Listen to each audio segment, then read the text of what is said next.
Welcome to Bible Study for Life.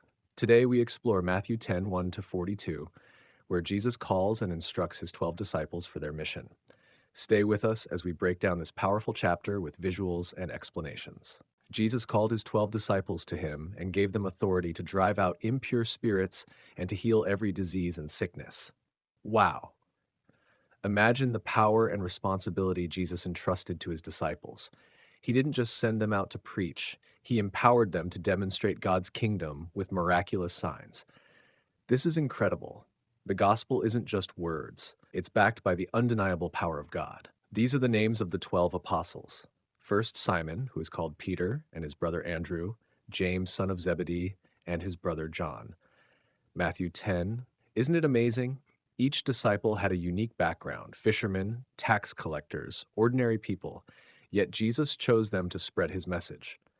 This reminds us that God doesn't call the qualified, he qualifies the called. No matter who you are, God can use you for extraordinary purposes. Do not go among the Gentiles or enter any town of the Samaritans. Go rather to the lost sheep of Israel. Matthew 10, 5 to 6. Jesus initially directs his disciples to focus on Israel, fulfilling God's promise to his chosen people.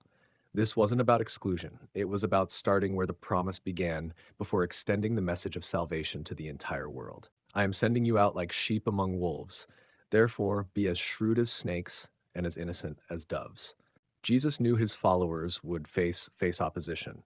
His warning reminds us that discipleship isn't easy. It requires courage to stand firm, faith to trust God, and wisdom to navigate challenges with integrity. We are called to be both wise and pure in a world that may oppose the truth. Do not be afraid of those who kill the body but cannot kill the soul. Matthew 10, with reassurance and encouragement. Jesus reminds us that no earthly power can touch what matters most, our soul. While people may threaten or oppose us, true security is found in God, who holds our eternal destiny. Trust in him, and you have nothing to fear. Anyone who loves their father or mother more than me is not worthy of me. Matthew 10. Jesus isn't promoting conflict. He's emphasizing that our devotion to him must come first. Sometimes, following Christ can create tension, even in close relationships, but Jesus calls us to put him above all else, trusting that his way leads to true life and peace. Anyone who welcomes you welcomes me, and anyone who welcomes me welcomes the one who sent me.